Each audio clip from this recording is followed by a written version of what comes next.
Another day, another day, another Sane, another Sane, another day where we talk about Leroy Sane. Sane, Sane, Sane, Sane, Sane, Leroy. Come on, I'm gonna go crazy when we sign this guy. But hello everyone, welcome to BayernNow, the ultimate Bayern Munich fan channel. Thank you all so much for 362 subscribers. It's been an amazing day. It's kind of crazy that a few days ago I was thanking everyone for 300 subscribers, and now a few days later, almost under a week, we are at 362. So I'm very, very grateful for each and every one of you. But sources coming out of England and Germany, most specifically, that basically what's happening, the Telegraph, that's the source. It's a guy called McGrath Mike. So Mike McGrath. So it's that Bayern Munich are weighing up a bid. So this is going to be probably the final bid when the transfer window opens. And there's a whole idea that the transfer of Sane will be done this. I need to take these off. God damn, I'm feeling all uncomfortable. I can't even hear myself talk. The German champions have targeted Sane and believe it will require a package around 56 million or 65 million euros to complete a deal. I think Sane is going to cost us around that 40 million to 60 million mark. In between that, whatever it is, maybe bonuses, some extra clauses like after 50 games, City get like 2 million or something like that. These things are realistic. You can play Football Manager and you sign a player, you can put installments to, it is what it is. And you can pay like a large sum of the fee, but then every 2 months you pay like 3 million so that it gives you the time to generate the extra income. Barcelona have done it with Griezmann, and it's a good way to weigh the financial, remove some of the weight of the financial thing right now in the world. And I think a lot of that will happen where clubs are going to pay in installments. I don't think any club is willing to just give some club 100 million.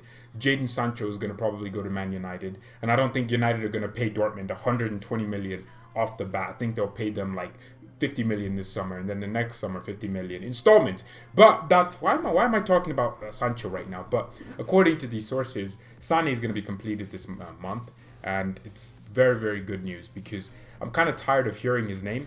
Now, no one's really come out and said that the transfer window will be changed, so I don't think, maybe it'll be extended, but I don't think they'll postpone the transfer window. That doesn't make any sense. That's pretty stupid. I know the players won't be playing, and yeah, there's this thing with the loan deals that I don't understand how loan deals work either, to be honest, because we have Coutinho and Perisic hasn't been extended yet, but I imagine he stays. What happens to their loan deals? They end on July 1st, so they're supposed to go back to their parent clubs. So what happens to their loan deals when we don't activate their buyout clauses? I don't understand. So we'll see what happens with that. But with this Sane thing, I think every single Bayern Munich fan, we are all just tired of hearing his name. I'm not tired of it because it's a lot of the reason why people subscribed or found this channel. So I'm very thankful for Leroy Sane making this channel relevant. The most popular video on this channel is a Leroy Sane video. The second most popular video on this channel is a Leroy Sane video. The third most popular video on this channel, you guessed it, it's Bayern Munich versus Hoffenheim, where the fans protested Dietmar Hopp. So just a different one there. And then the fifth most popular video, and the fourth, and the sixth are all about Sane. And I have made a video on how Sane will fit into our starting 11. You can check that out. I'll put the link in the description. So let's think about Sane for 1 second here. Let's go. Let me just pull this up. Leroy. So, for example, I was thinking about this, and a lot of City fans, I'm going to think about this and sympathize from a Manchester City perspective, right? They paid 45 million for Sane back in 2016. Sane was a player that had been doing incredibly well for Schalke, and they hoped he would do well for City. He came in and immediately clicked. He helped City to win, 2 Premier Leagues while he was there, a few FA Cups, and also the Carabao Cup 3 times. He helped City in every little regard. But I feel like Sane and Pep Guardiola never really truly clicked. Pep does not like Sane, let's be honest. It's not that Pep doesn't like Sane. I don't think Pep likes the type of player that Sane is. Sane is a flamboyant baller who wants to get on the ball and dribble and go at the fences. If you've watched Pep's teams, Pep hasn't really been that kind of manager to like players who do it by themselves. He likes the structured, tactical players. He didn't fall out with Messi, surprisingly, because Lionel Messi is a very tactically helpful player. He did the false nine role. And if Messi was like, I want to stay out wide or blah, blah, blah, and given creative freedom, I don't think Pep and Messi would have gotten along. But they did. And I think Sane is suffering from the whole Pep Guardiola thing, where some stupid decisions. I looked at the Spurs game versus Man City last season. A few games before that, Sane was playing, and then up until that game, Sane was dropped for no reason. He'd been playing extremely well. A lot of City fans were telling me if they had Sane in that game, they probably would have won. And I think a City player, I think was it De Bruyne, some City player came out and said that they felt as if Sane was, if Sane was playing on the pitch that day, it might have been a different game, or he might have helped them to win. And I watched City versus Schalke in the Champions League last season as well. City had played Schalke, but Schalke were kind of outplaying them. It was crazy. And then Sane comes on, scores a free kick, helps and inspires City to a full-on comeback and win the game. And then that's what Sane does for City, but he never truly got the appreciation. And I feel like that's something that helped break the relationship with Pep. I don't think Pep likes the flamboyant style of Sane. Sane is a player that just expresses himself as a baller on the pitch. He fits our philosophy, Bayern Munich, because we like our wingers to almost take responsibility at times. We're not we don't have one way of only attacking. City attack with the half spaces. Sane has one job, make a run when Bernardo Silva or De Bruyne get the ball, so that you can pick out the same pass. And when their ball is on the other side with Sterling or anyone else, the other winger, Bernardo Silva, for example, you're there, you're here, you're here. It's never about creativity. Whereas Bayern, Davies came out and said it.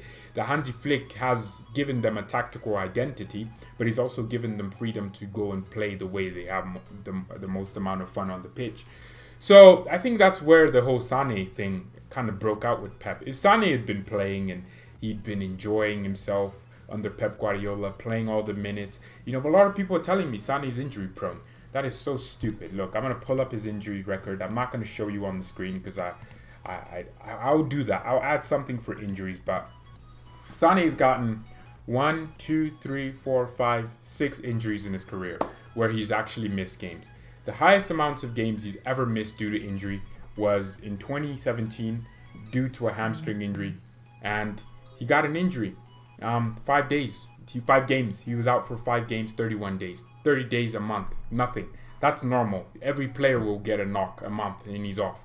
But this ACL injury is the longest injury in his career. It's his first big injury where he's been out for a long period of time. I get where you're coming from, where you'll say maybe he'll play worse or maybe won't come back to his full potential. Maybe you're saying that, and I absolutely get what you mean. But I don't think that Sane's going to pop up and start... You know what I mean? I just don't think he's that type of player to start getting more injuries because he was never injury prone. He got injured twice last season and only missed 13 or 16 days due to injury last season. The season before that, he missed the longest in the whole season of his career. The season before that, last season, he only had one injury. It was a hand injury. And his first injury in his career was a muscle injury in 2014, July 14th to August 28th. He was out for 45 days. For me, I think Sane is not an injury-prone player. You can tell when a player gets a major injury and it changes them. But I don't think Sane is that type of guy. I think also the coronavirus has low-key helped because it meant that he hasn't just fully went back to training.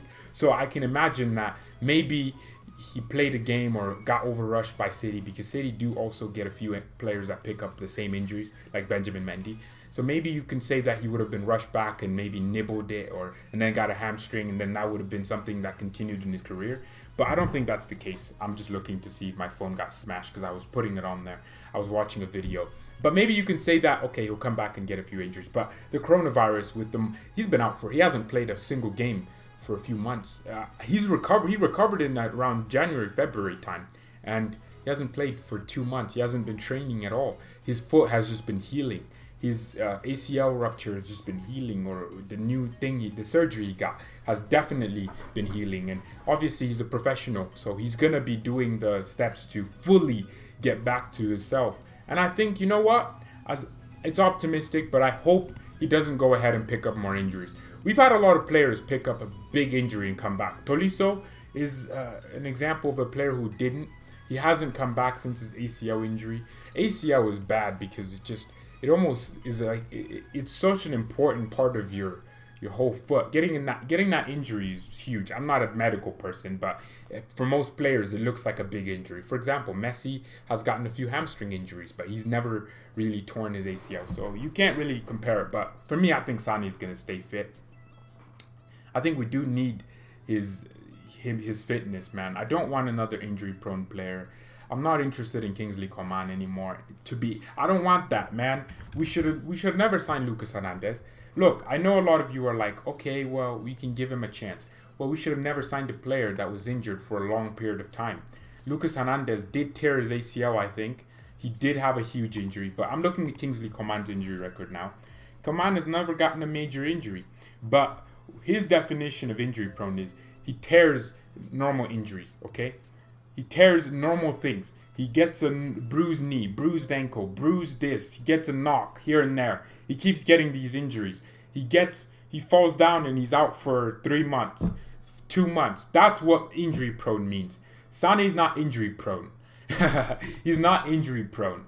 Gnabry for me is a player that's also considered injury prone because he is. He's a player that will fall down and get an injury. But when I'm talking about injury prone, like Dembele, for example, he's injury prone. Come on, guys, you have to understand the difference between having injuries in your career because you're a footballer and being injury prone. Serge Gnabry has never gotten a major injury in his career, right? He's gotten knee inflammations, etc., whatever injuries that is. But this season he's gotten 2 injuries.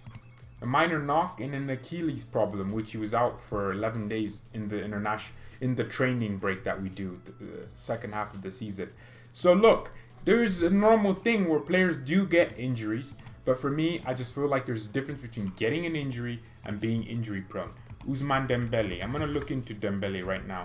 I'm sorry I'm doing this. I'm not sorry. You're looking at it with me.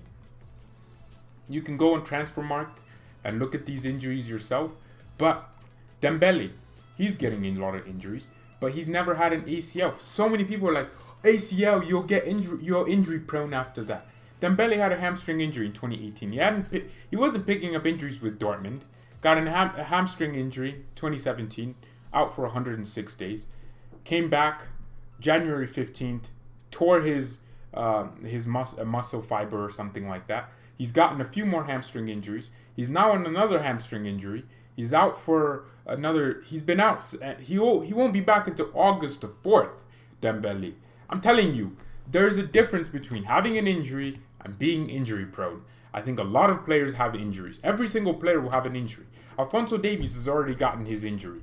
He's already done it because you're playing with your. We're humans. We're not meant to be playing with our feet. If you look at our biology, we have hands. We grasp. We throw. We do everything with our hands. Then this one sport is the only one that you have to pretty much kick everything with your legs. Davies got a twisted knee last season, and this season he's gotten he had one injury where he was out for like 2 days, and he came back and played the weekend and played a great game. But for me, I don't know, man. I don't know. I feel like there's so many people who don't understand what injury prone means. Injury prone means your body has a tendency to get injured a lot. That's what it means. It means that every time you get fouled on, you're more likely to get injured than any other player on the pitch. Leroy Sane doesn't have that. He got one injury. It's a major injury, yes, the ACL. But then there's players that have gotten the ACLs and ACL injuries, and they've come back better, stronger, and recovered fully. It's fine to get an ACL injury, but it just depends on the player and how they choose to come back. Sane looks to me like he's treating it professionally. He looks to me, Niklas Süle, for example, I think Niklas got an ACL, didn't he, in 2016 as well. And this season he tore his ACL again. Wait, is it the ACL? Yes, he did. He tore his ACL in 2015 with Hoffenheim, right? He was out for 206 days, 3 days. And after that, 2 years later, he got his first injury. 1 day, 3 days. He was gone for 3 days, 1 game. And then the season after that, he got a second injury. He was out for 3 days. Yes, there's a chance that you're susceptible to the same injury, but if you take care of your body well and you're eating well and you're focused on playing and You focus on doing the little things that matter on the pitch to not get yourself more injured, I guess. You'll be fine. Also, we need to extend Niklas Süle's contract. I just looked at it. It expires in 2 years. So maybe get it to 2025 or something like that. Kind of like how Davies just did. But hopefully he returns and he's even better and plays more and more intense. But I'm looking at it here, man. Injuries do happen to players. Sane has been injured for a long time. But you have to believe in the guy. We can't sign him. Are we just not gonna sign him because he's? Come on, man. I believe in the guy. City fans literally know the quality he has, which is why they're so annoyed by us getting him. They're irritated because it's a player. It's a big player for them. They're irritated that a bigger club has come and grabbed their player. City fans will probably thought they were like Barcelona or Real Madrid, who you can't really sign their players like that. You know, you can only sign them on special conditions. Like, we should have never been able to sign Thiago if Barca hadn't had that release clause and if Pep didn't want him that badly. We would have probably never signed Thiago, but it is what it is. This is football. This is how we are. This is Bayern Munich, and you know what? We'll be able to sign Sane, and for me, we need him. We need the player. 16 goals last season and 18 assists. Incredibly well. He played incredibly well to get City to that title. He did win City that title. Look at the games versus Liverpool. I keep pointing them out because they were the most crucial and influential games. It wasn't the Leicester game where Vincent Kompany scored. It was the Liverpool game where Leroy Sane won City the games. I was watching live, man. I watched this guy rip him apart. And I remember saying to myself, we weren't even linked to Sane. I was like, man, I wish we had someone like that. Because we were having a lot of injuries with Coman. James Rodriguez was here last season. He was, playing wing at times, and Muller would have to fill in. I was like, man, I wish we had Sane. And then in the summer, we were linked to Sane. I was like, damn, this looks real.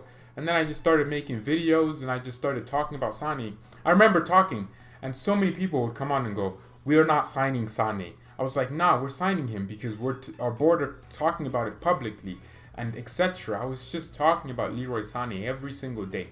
And it looks like it's going to happen. It looks like that's the scenario, the case matter here. But yeah, everyone, let me know your thoughts, man. What would you sign Sane for if you were Bayern Munich's board? What would you pay for him? Thank you to Silo on Twitter, Silo_Season on Twitter for the Sane graphic there. But what would you sign him for? Because it's all fun and games, but be realistic. If you're a Man City fan, which I imagine some of you might be, what would you sign Leroy Sane for? If you could sign him right now, where would you try to put him? Were you going to put him straight up into the lineup? Or are you going to give Perisic and Coman a chance and then ease Sane into the side instead of just placing him like some big superstar, which he will be? But yeah, and also the dynamic with the German national team. You would have to almost you know what? I think we're going to play a 4-3-3 next season. I'm going to say it here today. I genuinely think Hansi Flick is going to play a 4-3-3 because it looks likely to me that we don't sign Havertz this season, or for the next season. We won't have him next season. Muller, we have two wingers in Sane and Gnabry. Our wingers will become mainly the creative force. Lewandowski has improved his chance creation, so we need two wingers that are able to score, and Sane and Gnabry can do that. Whereas Lewandowski can create the chances and also score the goals that Sane and Gnabry create. Sane also gets a lot of assists. Sane is kind of a Muller on the wing where he gets a lot of assists via short passing, crossing, etc. Sane is an assist merchant. He's also a goal merchant. Gnabry also has been getting a lot of assists. So you'll combine these two assists together and Lewandowski will score more goals. That's a fact. It depends. I think with Adrian Fien coming in, I'm starting to think Muller, he's going to be 31 soon, right? Eventually, I think Hansi Flick has tried this 4-3-3 with Goretzka, Tolisso, obviously the obvious names. Maybe we try it where it's Goretzka, Kimmich, and Adrian Fien, or Thiago in the hole. Or we try Kimmich and Thiago, and I don't know. And Kimmich will play DMs. Maybe it's rotational. I don't know, man. Because what if Goretzka genuinely just comes back and he's gun blazing goals all over the place like he did last season, getting assists, destroying opposition play and also getting in the faces of opposition, helping us win balls and press. His energy and tenaciousness just improves us overall. You cannot drop Goretzka then, because he's going to be one of the best box-to-box midfielders in the world. Because the guy, he has an incredible engine. I don't know. So let me know your thoughts on how we will play and how we will adapt our playstyle to fit Sane. But thank you everyone so much for watching this video. It's been me, and it's been real. Thank you all so much for watching. Mia san mia and peace.